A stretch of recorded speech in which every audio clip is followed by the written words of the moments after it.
Welcome to Old Path and our Monday studies through the Old Testament. Currently, we're working our way through the book of Isaiah, and we are currently in the 8th chapter. Now, the 8th chapter doesn't stand by itself. It's actually part of a prophecy that God gives, but it's one of those that we're going to take our time with because it is a kind of a case study in where God will say something, and he's talking about very, very immediate kind of things. I mean, contemporary kind of history, things that will be taking place. And even at that, there's a little bit more that will happen in the not too distant future and then the very distant future, at least as far as they were looking at here. So it's one of those places, interestingly enough, where you can look at it and you go, I wonder if it means this or if it means that. And if we read on, or if we find that there's a citation somewhere else, it will kind of help us to understand just what's being said here. Now, before we get to the text, a couple of things very, very briefly. We have been going through in the apologetics of the, what I'm doing at the end of the studies. If you're new to the program, what we'll do is we're going through every chapter and every verse of all the books of the Bible. We do Old Testament here on Mondays, and on Thursdays we go through the New Testament. Now, as far as going through this is concerned, we continue all the way through. We'll get to the end of the book, which is Malachi at the Minor Prophets, and then we start all over again at Genesis. We'll do the same thing in the New Testament, and currently we've done that not too distant past, because I'm in the book of Matthew on the week on the Thursdays of the week. So anyway, with all that, we go through the whole of the scriptures, but at the end of each one of the Bible studies, I like to take on an apologetic topic and something that we can, as the church, we should be discussing these things. They're important to our times. And there's a lot of different things that I'll go through. In this, we've been going through a series of them, and it just happens to be a very big topic around the church, and it's definitely something that the world is paying attention to, and that is Israel and what's happening with them as far as the land is concerned. The church is very, very divided over this. There are some who do not see that Israel is in any way a supernatural work of God in these last days, and that God has brought them back to the land for these times. There are many who dispute that. I am certainly not among them, and I want to give the reasons why I believe that. So I've been doing it in increments, just a kind of more topic by topic. Started out with the promise that was given in Genesis 12, 1 through 3. And so we're working our way through it.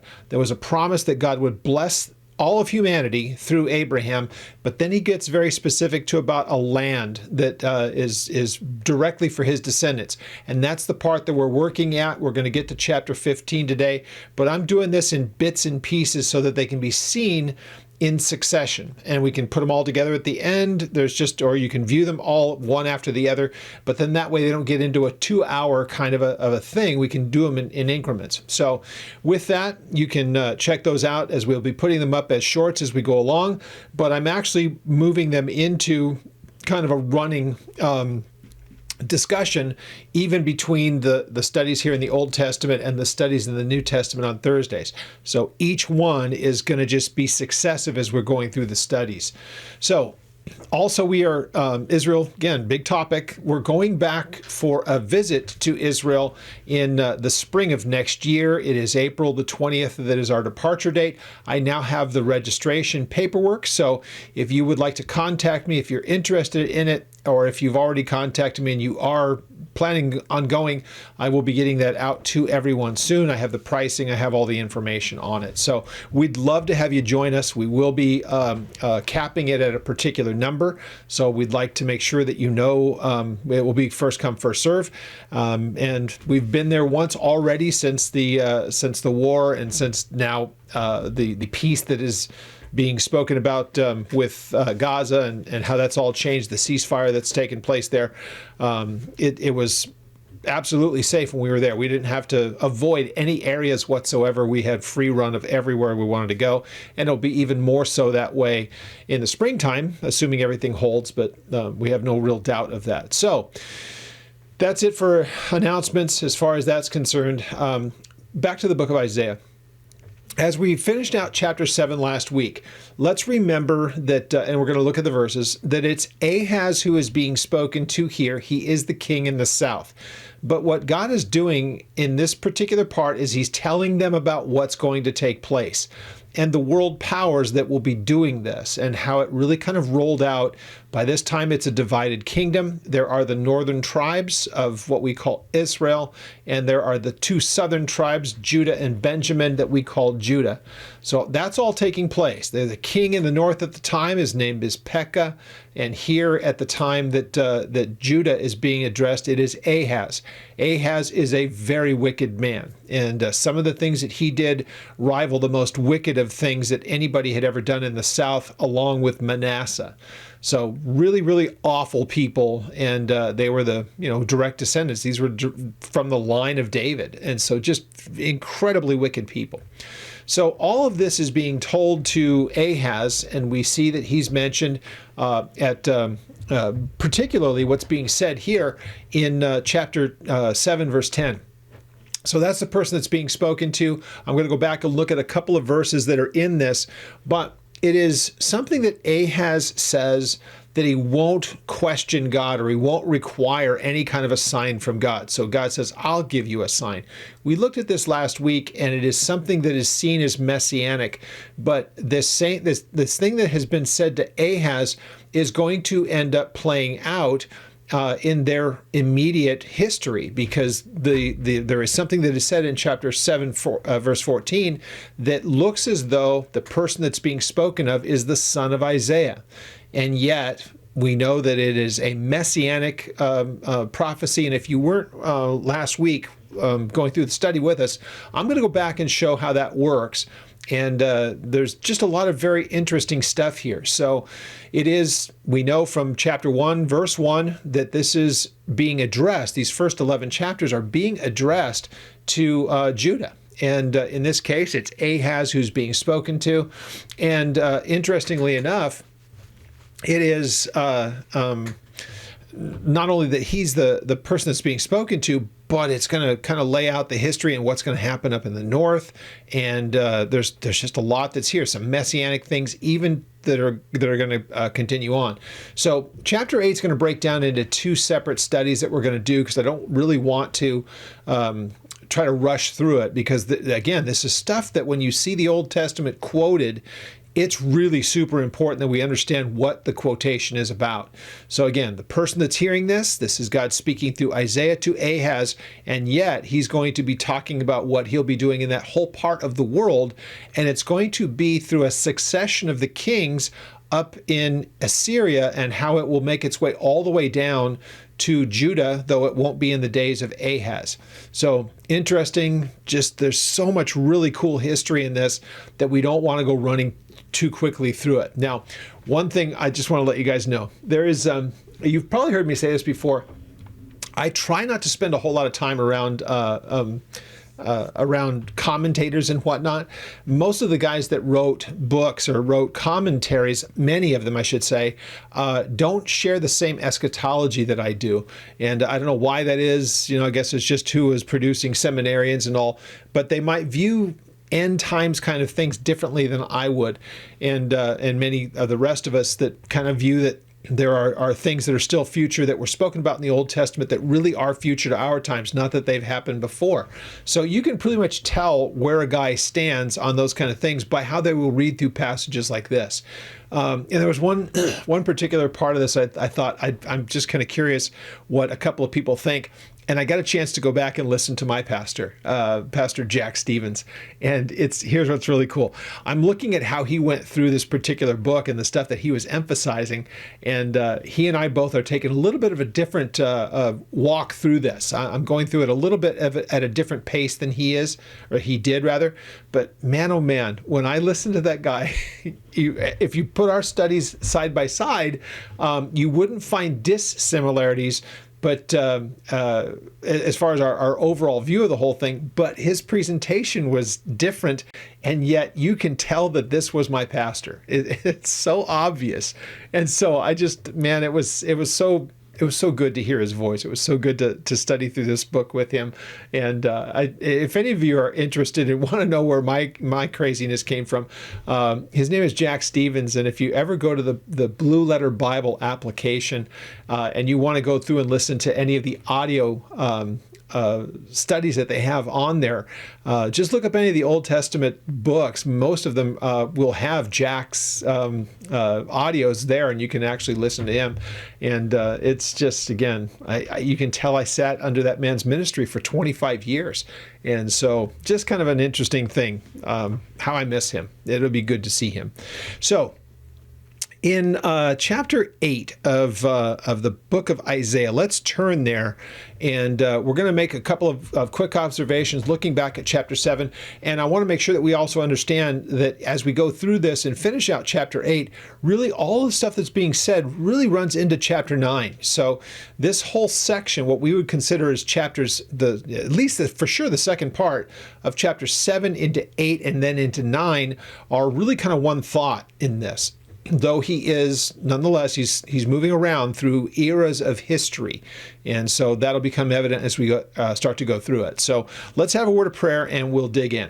Father, we thank you once again for the time that we can spend in your word. We're grateful that you have taken the time to record these matters for us and that you would have us to learn them, and that you've also promised to us the assistance of the Holy Spirit who will lead us in our understanding here. So we ask, Lord, that you would do exactly that, and that we would grow in our understanding of you and the things that you do and how you are able to see the end from the beginning and all points in between and make these things knowable to us. And so we give you all praise, all thanks in Jesus' name.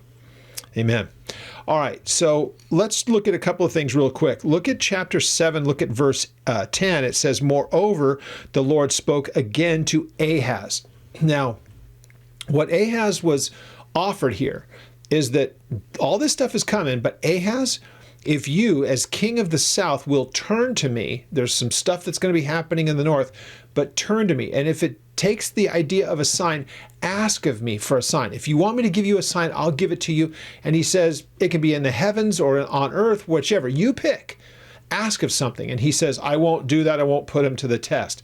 It was a cop-out, and it was just him being difficult. And so God says, fine, you don't want to ask me for one, I will give one to you. And so he talks about that this way, and this is the sign that he's going to hear. Therefore, the Lord himself, he will give you a sign. Behold, the virgin shall conceive and bear a son, and you will call his name Emmanuel. And this virgin word here in the Hebrew is Alma. And so this is where there is, go back to last week's study and you can see the breakdown of this. But Petula is the other Hebrew word that could be used that's clearly meaning virgin. So the question is, why would he use this in Hebrew? Why would this word be what's used here? Because it causes confusion that it could mean maiden or it could mean virgin, literally a virgin.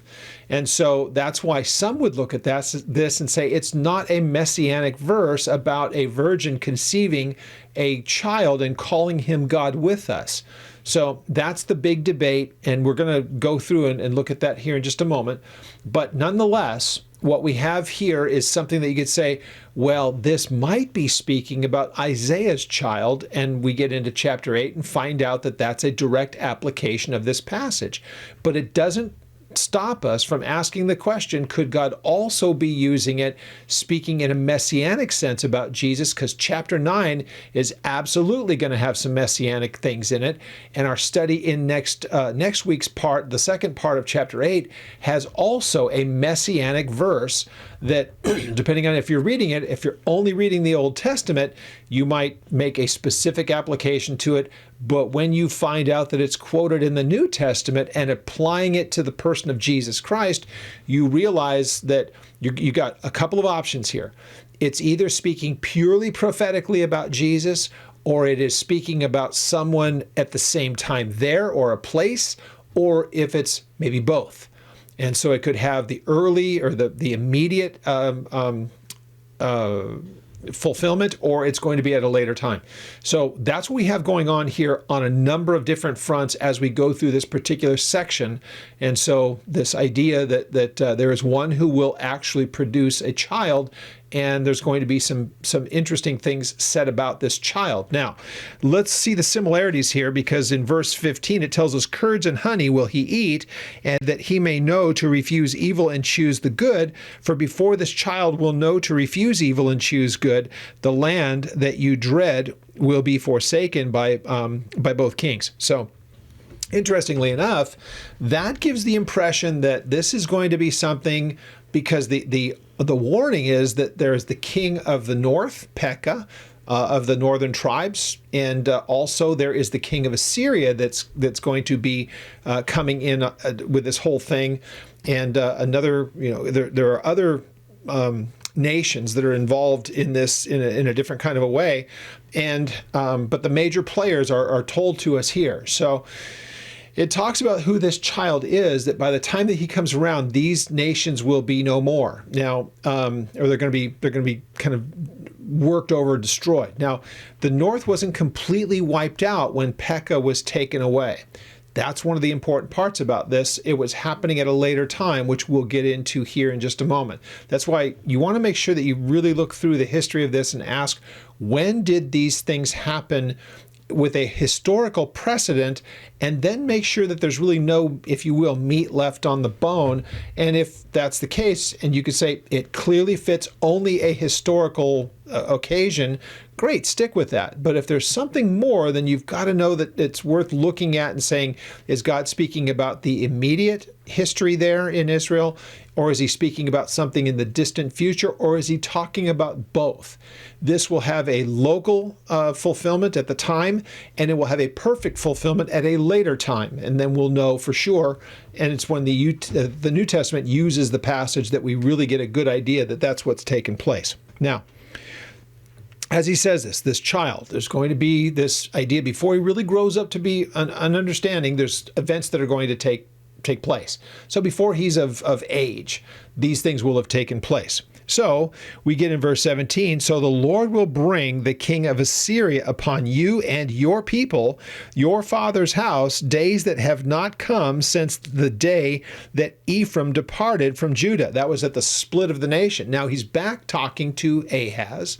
And so from chapter 7, verse 17 to the end of the chapter, he's talking to Ahaz, things that will happen to the nation of Judah, to the southern tribes at a later time. Now, we know when that all took place, and that king of Assyria would do what he would do, but that wouldn't be the end of it. So and we're going to talk about the kings of Assyria here in a moment. What this has as far as a fulfillment is when the Babylonians and Nebuchadnezzar came into Jerusalem and conquered it, but it's going to have some real reminiscent feel to it when the time comes future to ours, when the nations will once again be gathered to Jerusalem to wipe them out. So book of Revelation is when Jesus comes back. Sometimes this gets missed.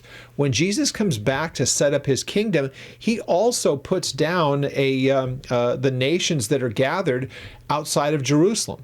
Again, because once again, the Jewish people are in focus there, and it's the attempt to once again exterminate them, as has been attempted so many times before. So all of these pieces are moving here as we read through this, just trying to keep it all straight, making sure that we understand that there are things happening at the time that Isaiah is writing. He's talking to Ahaz, though he's about to turn his attention to what's about to happen up in the north, and it's just the precursor and the beginning of Assyria starting to come into the country and do the things that they are going to do, not only to the north, but then moving their way to the south. So it's with all of that we get chapter 8. So we get this, moreover, which helps us to understand it's a change of subject, but it still is all part of the same thing. Assyria is the next big threat that's coming against Israel, the children of Israel, thinking that the sons of Jacob, when God changes his name from Jacob to Israel, then that means that the tribes that end up populating at the time when Joshua brings them in at the end of the Exodus, it's those tribes, the sons of Jacob, the sons of Israel, and they are living in the land. Now, here we are long after that's taken place, long after Joshua, long after the time of the judges, well into the reign of the kings. That's where we are historically, and the north is really on its way out. And it's going to begin at the time Pekah is the king in the north. So it says this, "Moreover, the Lord said to me, take a large scroll and write on it with a man's pen concerning Mahar-shalal Hashbaz," which is a number of different words strung together, but it's meaning this. Here's what I want to tell you about what's going to be, he'll say the rest, the son that's going to be born to you. And so there's a number of different ways that I've heard people try to describe this, but basically it means this, that there's an urgency, it means a hastening to the plunder or to the spoil. So this child's name would be, when this happens, there is going to be a real speedy, coming to them and the plunder that will happen. Now, Isaiah had two sons that are mentioned here in this whole section, that one means that the plunder's coming and it's going to be speedy, and at the second son, his name means that a remnant will survive it. And so God always has his remnant. Interesting. So God had him very carefully. Remember, it's the Lord who's giving him this information. He's going to have a son. What do you want to name him? Well, God says, I want you to name him that means hasten to the spoil, or speedy to the spoil, the conquering, if you will. That's the kid's name. So it means that it's really kind of heralding that something's coming. So it says, now concerning this, I want you to write these things down, he says, and I will make for myself faithful witnesses to record this. So remembering from Deuteronomy that it would be that if God was going to do something, he would produce witnesses, not just on the account of one person, but that there would be witnesses to attest to something. So he's saying to Isaiah, and he's giving this message to Ahaz, that about Isaiah's sons, again, that this is all supposed to be done in the open.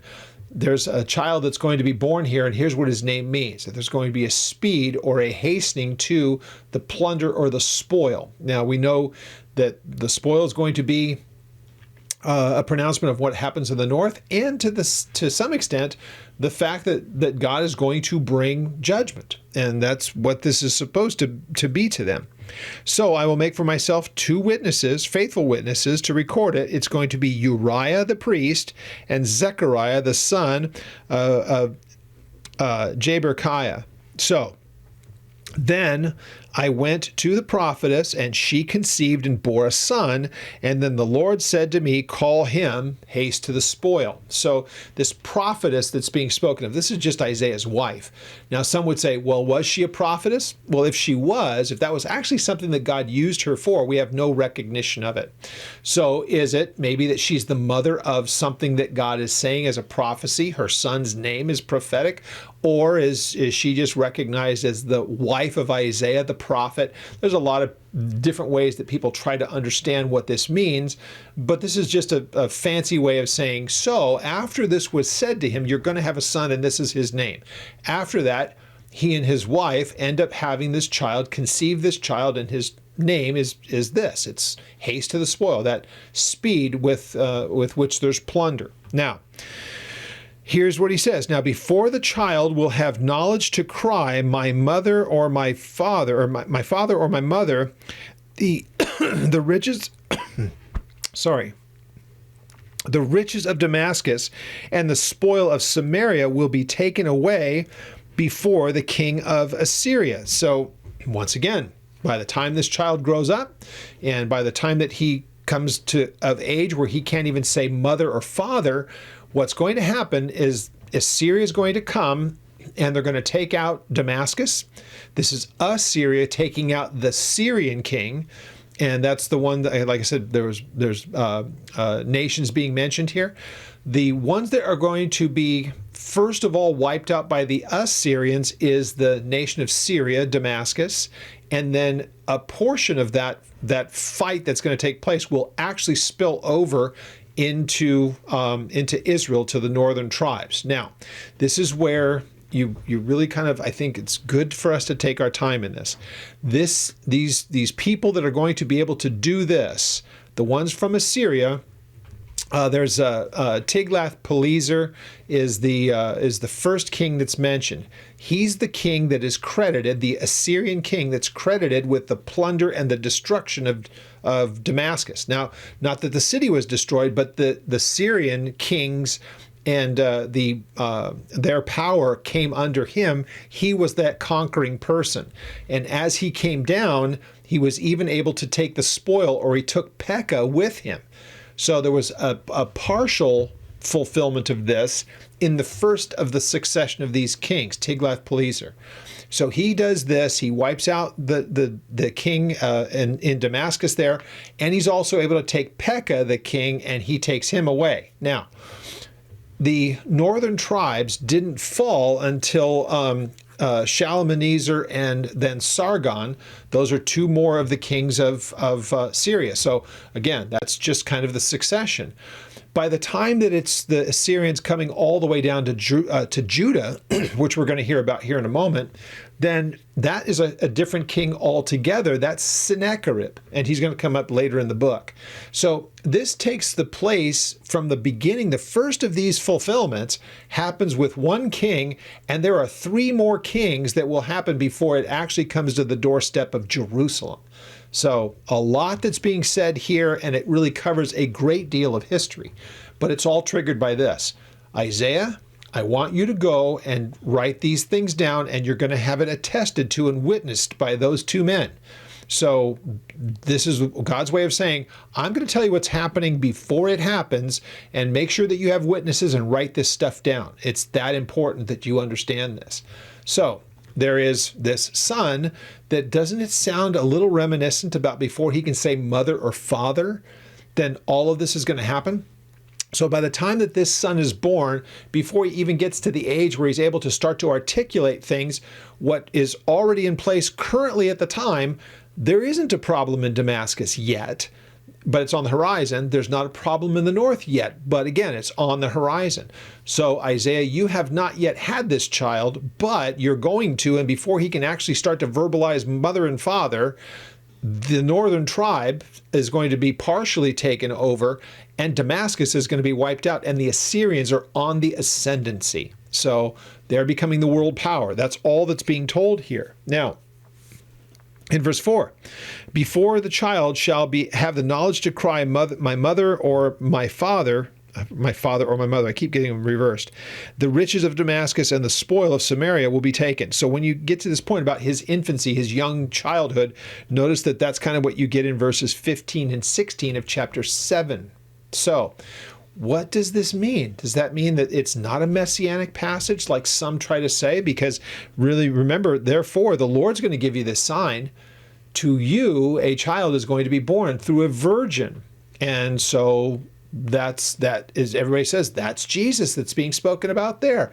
But right here, when you read into chapter 8, really kind of sounds like we're not talking about Jesus at all. And maybe it's not virgin, because the Hebrew word is alma, so it must mean just maiden.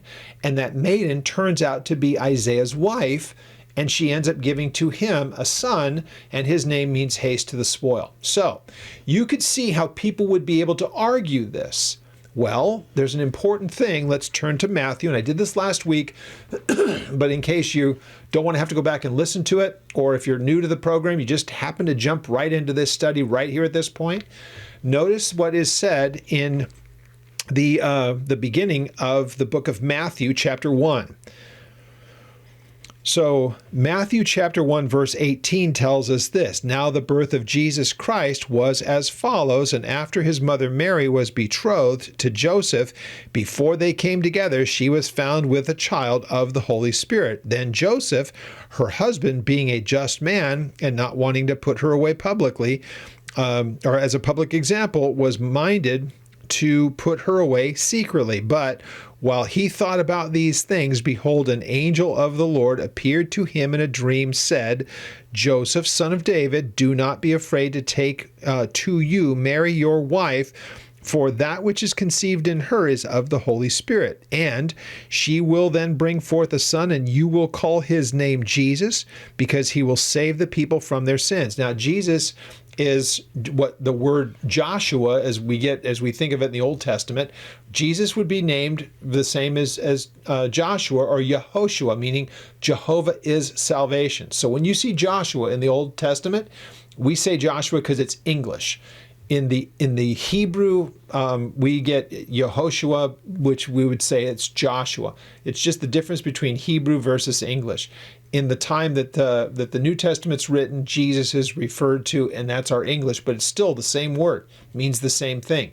But when he's being told here, here's what you're going to name him. His name will mean Jehovah is salvation. Now, interestingly enough, look at what it says here. So all of this was done. This is the commentary from Matthew as he writes this gospel. So all this was done that it might be fulfilled, which was spoken by through the prophet, that prophet being Isaiah. Behold, the virgin shall be with child and bear a son, and you will call his name Emmanuel, which is translated God with us, because Jehovah, God is salvation. Well, he's God among us. So do you see, Matthew here says, at the pronouncement that Jesus would be born to a virgin, right here he points to this and says that's a fulfillment of Isaiah chapter 7, verse 14. But wait, Chris, you're just telling me that this same one who would not know the difference between, he won't be old enough to understand anything, he's still going to be an infant, then the two nations that we're talking about are going to be destroyed. And then chapter 8 says, well, that's actually Isaiah's son. It's not Jesus. But Matthew ends up saying, but yes, it is. So which can it be? Is this a prophecy about Isaiah's son, or is it about Mary and Joseph's son? The answer is yes.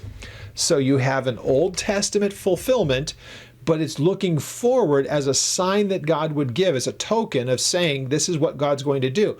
Remember, this is a way, remember one of his two, the other son is that there's going to be a remnant that's going to be that God will do as a restoration, but there is the idea of a pending judgment. So interesting that the son of Isaiah would basically say there's a pending judgment. And in the person of Jesus, we can say God has sent his son for the remnant, for those who would turn to him, but judgment is coming. So what an interesting thing that you have this particular passage in Isaiah that covers both of those things. If we didn't have what's written there in Matthew, we've got a problem. And it's also validated by Mary, because once again, she's told that she's going to have a child, and she then is a virgin. And she says, but wait a minute, how's that possible? And it's not that she's challenging Gabriel, it's rather, I don't understand. How can this be that I would have a child? I'm not active that way. She's a virgin.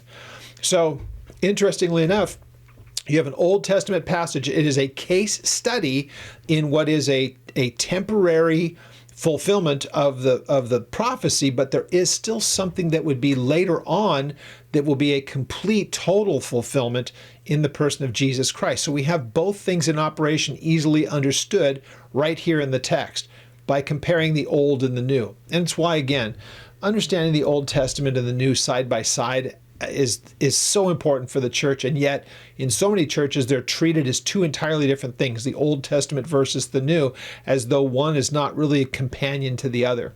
So it's a sad thing. It's why so many churches are just out to lunch on so much of this stuff. So this is what's going to happen. By the time that your child, verse 4, Isaiah, by the time that this happens, when all that stuff is starting to happen in the north, the child won't even, at this point, won't be, when it's all happening in the north, won't even be to the point of being able to say mother or father or mother. So interesting that's being spoken of here, and the idea of how prophecy is revealed is mind-blowing. So then here's in chapter 8, verse 5. So the Lord spoke again to me, saying, inasmuch as these people refuse the waters of Siloah that flow softly, and they rejoice in Reason and in Remaliah's son. So who's he speaking to here? Well, the people that are going to be destroyed that are being spoken about here are the ones up in the north. Now, the one is referred to as Remaliah's son. That's Pekah. That's the king currently, as this is all being said. That's the king of the north in Israel. And then, as far as Rezin is concerned, he's that king of Syria in Damascus, and it's Assyria, what we would consider kind of like modern day the Babylon area. That whole area, that's Assyria. And they're going to come down and just in a wave, they're going to take over Damascus, and on their way, they're going to start their incursions into the northern part of Israel to the point where they would take away the king, Pekah. So, interesting, just this is all historical stuff that you can go back and look at. It's all right there recorded for us. So here's the reason why. And boy, there's some great application in this. Why is God going to allow this to take place? This idea of, we would consider the pool of Siloam. It's fed by the Gihon spring, and there's water that would flow into it. But it really means, when you see the pool of Siloam, it's Shiloh or Shiloh here, not Shiloh like the city, but it's all the same derivatives of the word. It just means sent. In this case, sent by whom, sent where. There's all kinds of different ways it could be used. When we think of the pool of Siloam, it's a pool where a natural spring feeds it. It was dug out, the access getting water to it was dug out by Hezekiah after Ahaz's time. But nonetheless, there's this idea of God's way of saying of preservation or of refreshing. I offered to them. This is God's way of saying, I've offered them, but they don't want this. So this refreshing that God offers to them. So inasmuch as these people have refused the waters that God would provide for them, and that so much is really intended by waters, his point is, I could prevent Assyria coming in and doing all of what I'm already telling you that they're going to do. But they've refused it. And it says they rejoice. Rather, they put their trust in Rezin and in the son of Remaliah, Pekah. So the people in the north had really kind of put their hope and their trust in their wicked king and the king of a foreign country, and it's yet another country that's going to come in and wipe them all out. So God says, I've offered to them, and they've refused the offer. Therefore, you're going to have these problems. Now, therefore, behold, the Lord brings up over them the waters of the river, strong and mighty, the king of Assyria and all of his glory. And he will go up over the channels and over the banks. So this flood that's going to come in, and this is how Assyria will just kind of walk through all of it. Now, let's remember, again, it begins with Tiglath-Pileser. That's the guy that we know, the first of the kings in the mention. Now, I'm probably massacring their names, but they're just a guy that speaks English. This is how I'm pronouncing them. It would be after him. If you start to look through the kings of Assyria that come after him, there is Shalmaneser, then there's Sargon, and then ultimately, when it comes to the time that Assyria, some 20 years after these events, comes down as far as Jerusalem, by that time it's Sennacherib. So there's this series and this succession, which means that Assyria is doing this for quite some time. And they get all the way to the outskirts of Jerusalem, actually to the city walls. And they've already conquered a number of other places in Judah by the time that happens. And when we get to it, it's going to be in the quite a ways into the book, but you're going to get the whole story with Isaiah and Hezekiah and the taunts that are made. We're going to be looking at Chronicles and other places that are talked about where the kings are spoken of. We're going to tie up all the pieces together. But this is going to be a campaign of wiping out ultimately the north, and then getting to the point where they would have overcome the south as well. But God does a miraculous thing, and Hezekiah and Isaiah are instrumental with bringing it all to the Lord, and then beseeching him to thwart this work that the Assyrians are going to do, that would have been able to do. Had God not intervened, it would have happened. Let's just be honest.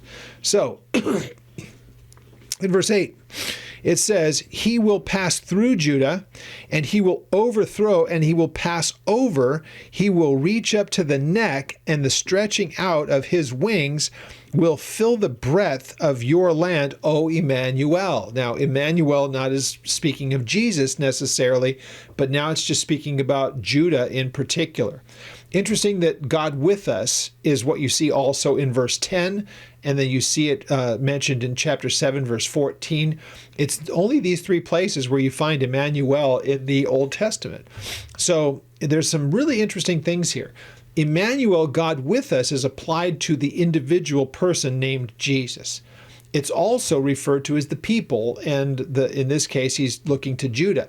Now, though he is telling, again, this is being said to Ahaz, here's what's going to be happening in the north, and ultimately it's going to sweep all the way down into your area.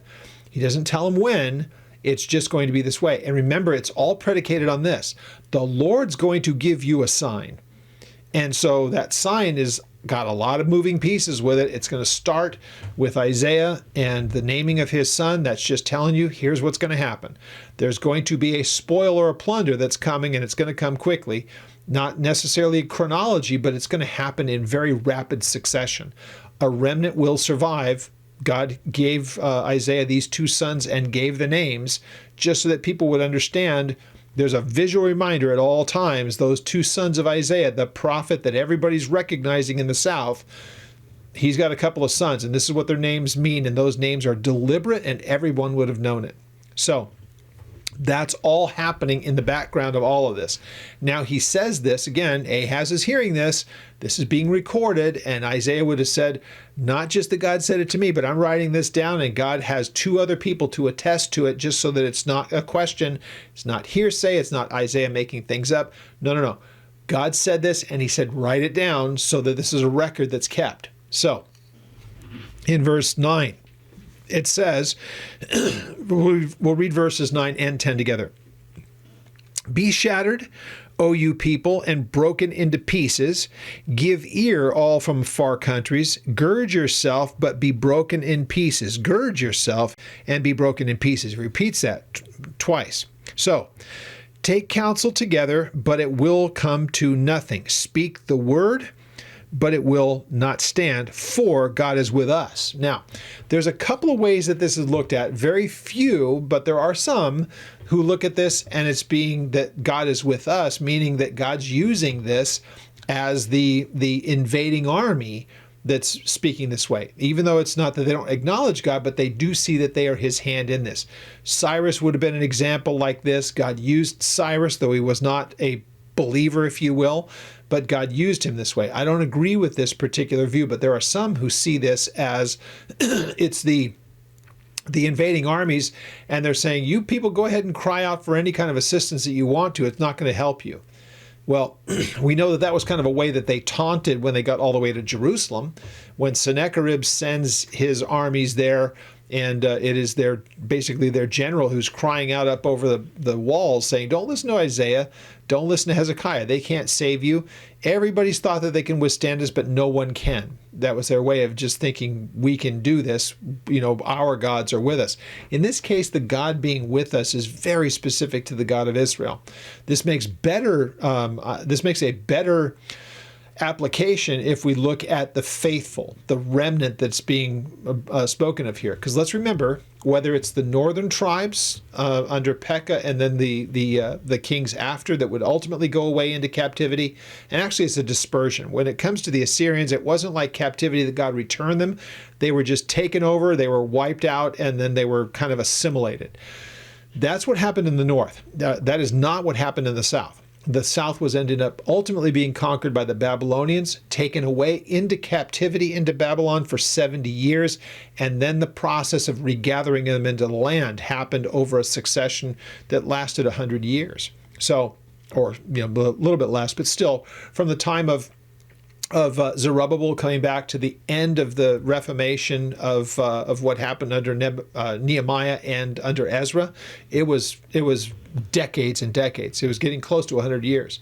So when all that happens, this is really, that too is also being spoken about here. So remember, although he's talking about what's going to happen in the north, he does drop this little bit of this here, of it sweeping down even as far as Judah, and it will get as far as that neck it would get as high up, this flooding of water would get as high as Jerusalem. That's what's being spoken of as the neck, but it won't go all the way there. That's what we see as we read verse 8. Remember, look at here. He will pass through Judah. Up to this point, it's been speaking about Damascus, and it's been speaking about Pekah up there in Samaria. That's what's being spoken of here. But now in verse 8, there is this addition. So it wouldn't happen. The same people that would come through and that would take out the northern tribes is not ultimately the one who would make their way to Jerusalem. It's going to be a succession of kings, and it will be basically a 20-year campaign that happens.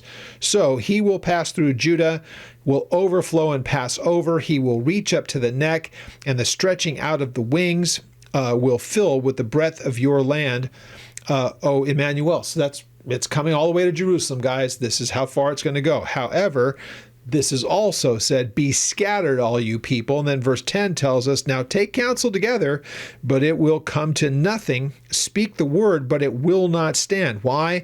For God is with us. So if this is speaking as the remnant, this remnant would be the ones who's going to be around when Assyria comes sweeping into Judah, because most of Judah gets captured and kind of taken out by the Assyrians. They make it all the way to Jerusalem. So the cry of the remnant wouldn't be against Isaiah and Hezekiah as though they had somehow failed. The people seem to be, certainly Hezekiah and Isaiah, when we get there and we study through it, you'll find they were confident that they could bring this before the Lord and then just wait for his hand. And how much of the rest of the people were involved with that, and how much of a heart did they have for it? Fortunately, it didn't take too long. It was like they laid that whole section out before the Lord, or all the threats, I guess you could say, thrown at them from the Assyrians, and they laid it out before the Lord. Lord, what will you do? It was going to be a real problem. And by the time that the following day broke, overnight, in answer that God gave to them, he wiped out by one angel 185,000 of these men. So all of this is happening. Again, it's just, this stuff is said, and it seems like it's just one topic kind of going right through, and this is all what's going to happen. Man, we're talking about something that covers 20 years, and the Assyrians will do all the stuff that they're going to go and do in the north, but 20 years down the road, they're going to make it all the way to Jerusalem, but ultimately God is with them. This is a prophetic way of saying when the time comes that they come all the way down to Jerusalem, and they're ready to plunder and take the last of what is Judah, then God will be coming to their defense. God is with us. So that would be very much the heart and the mind of Hezekiah and Isaiah at that time. And they, obviously they would be the representatives to the people. Hezekiah would be the king. Isaiah would be the prophet. They were the ones who went before the Lord on behalf of the nation and behalf of the people. So really, really fascinating stuff when you think about it. And why I don't really want to go on from here. When we start at verse 11 through the end of the chapter, there's going to be yet another prophetic passage that's here applied, in this case, to Jesus himself. So I don't really want to rush through it. It'd be go way over time, and I want to take our time with this too, and then we'll get into a bit of chapter 9 next week as well. So we'll finish out chapter 8, and then we'll get into chapter 9 next week. So we'll end a little bit early today compared to what it usually is, but I don't want to go too far with it. So let's just kind of put this all in one big piece, because I know I threw a lot of stuff at you. Chapter 7 began by I'll bullet point it. Chapter 7 began, or the section that we're looking at, starting at verse 10. Okay, Ahaz, here's what God wants to do. Ask for a sign, and God will give it to you so that you'll know that the things he's just said are going to come to pass. And Ahaz says, not going to ask for a sign. I'm not going to put God to the test, as though he's this pious man when he was anything but. So God says, tell you what, you're not going to ask for one. I will give one to you.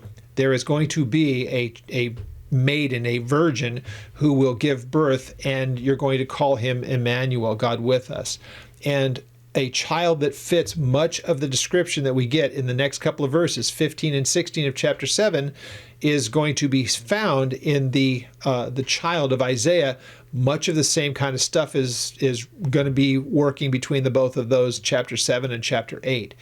And again, if not for chapter 1 of Matthew, when Matthew says this is a fulfillment of what Isaiah spoke about in chapter 7, verse 14, makes the application directly to Jesus. So both are true. Is this speaking about Isaiah's son, or is it speaking about Jesus born to Mary, the virgin?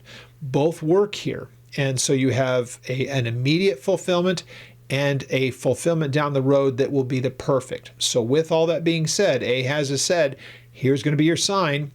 When is all this going to be taking place? This pending doom that's going to happen? It's going to first of all overtake the north. And the Assyrians are going to start, as they're on the ascendancy, they're going to take out Damascus, and they're going to come down, and they're going to begin the first of the processes of infiltrating into the north. They're going to take away King Pekah at that time. And ultimately, they're going to come as far as into Judah, all the way to the neck. The high point of Judah would be Jerusalem on that hill, what we call Mount Moriah. So, nonetheless, God is going to have that remnant of all the things that Assyria is able to do. There are going to be those people assembled at Jerusalem that will be able to say, God is with us. And God will demonstrate that he's with them by really leading to what was the downfall of the entire Assyrian dynasty. What happened there, Sennacherib dies, just as God said would take place. So again, we got a lot of study ahead of us when we get to that part of Isaiah, but it's an amazing thing that takes place there, and it happens miraculously. Not that God calls his people to arms and he uses the men of war. He doesn't do any of that stuff. It's while that army is asleep at night, ready to plunder the following day, God wipes them out in their sleep. Mind-blowing what happens there. So this is just, again, segues really nice with what I want to close with today, because the idea that God has been doing a work among the children of Israel for millennia is an understatement. And so how he has again and again and again he's created a way in which he will preserve his people. It's just because he has forever promises. So again, you can say that the northern tribes were taken out by the Assyrians, and they were never, ever in control of the land again, ever. So they were just kind of a hodgepodge of all the different people from all the different nations. They were just never seen as pure from that point on. And that's just what happened to them. It was never together from that point on. The South would be able to make the case that they were returned back to the land after their captivity, like they were told that they were going to be. But nonetheless, even at that point, they were displaced. And when they came back from the Babylonian captivity under the Persians, the next succession, they were also under the thumb of the Greeks and then under the thumb of the Romans, who ultimately displaced them. But there were so many promises that God made that he would reestablish them in the land at some point. Historically, it's always lacked any kind of a really solid fulfillment that fit every description of all of the prophets, and that's what we're kind of looking at as we go through this study about modern Israel. I want to take a look at Genesis chapter 15. Let's turn there as we work through this and make the case for the nation. And so what we've looked at so far, chapter 12, verses 1 to 3, there's a promise that God will do this work, and it will be to the plurality of mankind, to the nations or the families of mankind. So somehow, through a descendant of Abraham, there is going to be a blessing that's going to be to all mankind anywhere on the earth, to the families of mankind. So it's not specific to any location, and it's to the whosoever's, basically. Now, that doesn't happen through any of his line until you get to the person of Jesus, who is able to deal with the sin of mankind and gives himself as a ransom, as a payment for the sin of all mankind. That happens through him. But there's something different entirely that happens. We looked at it last session that we were together, last time we were together, in chapter 13. A promise about the land is actually given. And I'm going to give it to you and to your descendants, and he talks about it being everlasting. Now let's get to chapter 15, the second part, where we start to get more details now, and how it's going to be a specific person. So, chapter 15. After these things, the word of the Lord came to Abram in a vision, saying, Do not be afraid, Abram. I am your shield, your exceedingly great reward. But Abram said, Lord God, what will you give to me, seeing that I am childless and the heir of my house? All that I have is this person who serves me, the top of my servants, a man named Eliezer of Damascus. He's not one of my children. He's just a servant, and he's from Damascus. He's Syrian. Now, Abram said, Look, you have given me no offspring. Indeed, the one born in my house is my heir. And then, behold, the word of the Lord came to him, saying, This one will not be your heir, but one who will come from your own body will be your heir. That's an important part. And if only they had really asked for more detail on this, things might have been different than they are. And we're going to get to that in our next session as we get to chapter 16.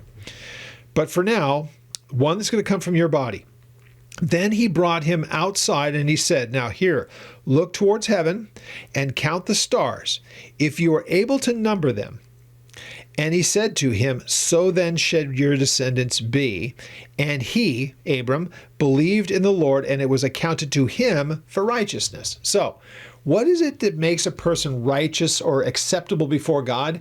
It is that when God offers you something, that you take him at his offer. Lord, I believe that what you have offered to me is something that you will make good on as far as that promise I accept.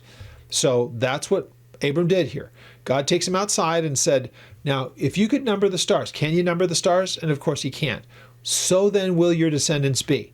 And Abram started the whole thing by saying, the one that's in my house he's the only one I have as an heir. You haven't given me children like you had said that you would. So here God says, I want you to understand, it just hasn't happened yet, but let me reestablish in you that you will have descendants. Remember, that's what he promised him in chapter 13. So he says all this thing, and Abraham says, Great, I'm good. I believe you. I trust you from the original promise that you had given. Now, notice what he has done. He also does this part in verse 18. So it is, you're going to have descendants, you will have children. And from that, you're going to have a line of descendants, and here's what's going to happen.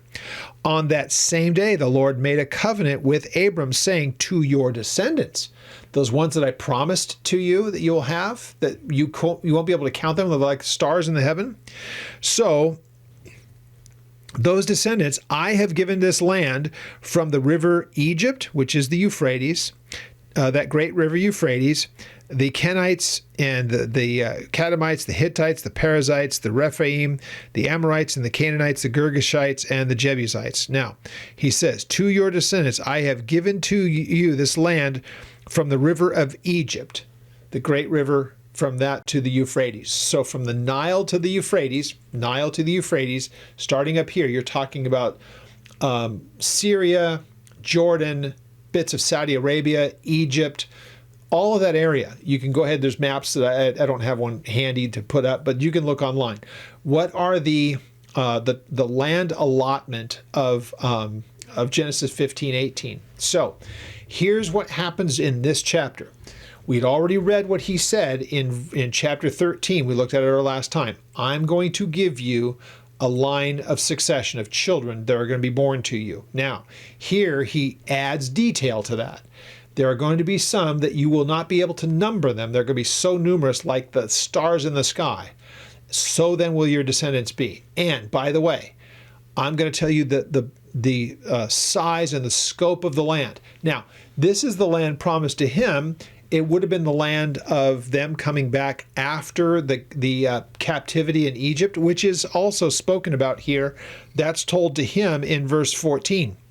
So Abram's told those descendants that you don't even have yet are going to be in servitude to another nation.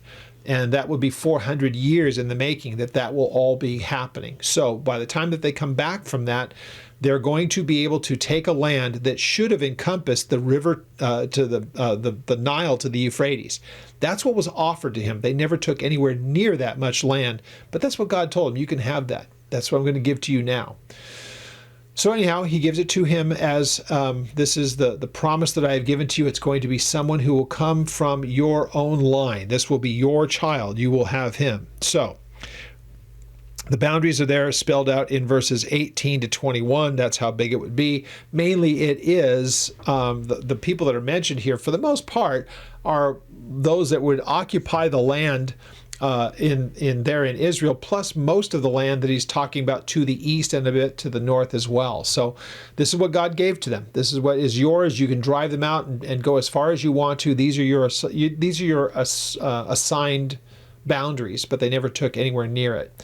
So I want to make sure that we understand the progression of this as we've gone through it and the things that I've looked at as far as them being in the land. First of all, there's a promise that some people put together as though it's all one thing, as though what we read in chapter 12, verses 1 to 3 is the exact same promise that's spelled out here in chapter 15, and that interval that's found in chapter 13 where he says, you're going to have descendants who will occupy a land.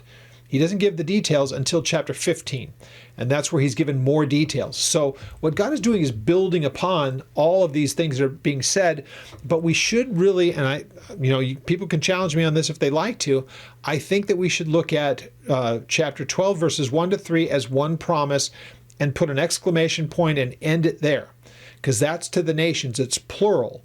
Now we're getting to the point where we're starting to talk about land, which is not part of chapter 12. Land comes later, and it comes through a direct line of one of his own sons, and we're going to start to develop those sons in chapters 16 and 17, because that really settles the whole matter of what are the two promises. The promise to the nations, then there is the singular promise of the nation through Isaac, and it involves land. Those are two separate things. Chapter 12 never hints at a land allotment to the nations, only to a singular nation and only through one son, not even the firstborn. All of that's hugely important as we start to discuss the things that are mentioned in the New Testament and the arguments that are made against Israel being the nation of promise that God had given all the way back here in Genesis. So we want to be able to, in a systematic way, work through this bit by bit, piece by piece, portion by portion, to make sure that we see the fullness of what God has promised here and don't try to make it fit something where it doesn't ultimately fit. So we'll pick up on this coming Thursday. We're going to start to look at chapter 16, because what they failed to do here, Abram and Sarah, they failed to find out from God, let me make sure that we understand this properly. From you, Abram, also from Sarah? Or is it some other way? Because chapter 16 is where it gets to be a complete failure on Abram and Sarai's, I said Sarah earlier, Sarai. It becomes a complete failure on their part to not make sure that they understood exactly and precisely what God meant. They took matters into their own hands, and the ramifications of that are still with us to this day, 4,000 years later, and we'll look at that on Thursday in our study through the book of Matthew. So we'll gather together for that on Thursday. Hope that you are able to join us, and very much look forward to sharing through this entire discussion all the way up into the modern debate that there is in the church about, are the promises that were made to Abram and his descendants actually completely fulfilled in the church through Jesus Christ? I want to answer that question in its entirety as we work through this section. So any questions on any of that? Want to talk to me about the Israel trip, anything that I've mentioned in today's Bible study, or on the whole topic of Israel in the land today, then contact me through the ministry's website, and that is at oldpaththeology.net. I look forward to seeing you on Thursday. I hope you're able to make it with us here, reading through the studies and studying through God's Word, both in the Old and New Testament here. We do it all throughout the week, and ultimately, given enough time, we work our way through the entirety of the Bible. So we will pick up on Thursday in Matthew, and we will pick up next Monday here in the book of Isaiah, the second half of chapter 8.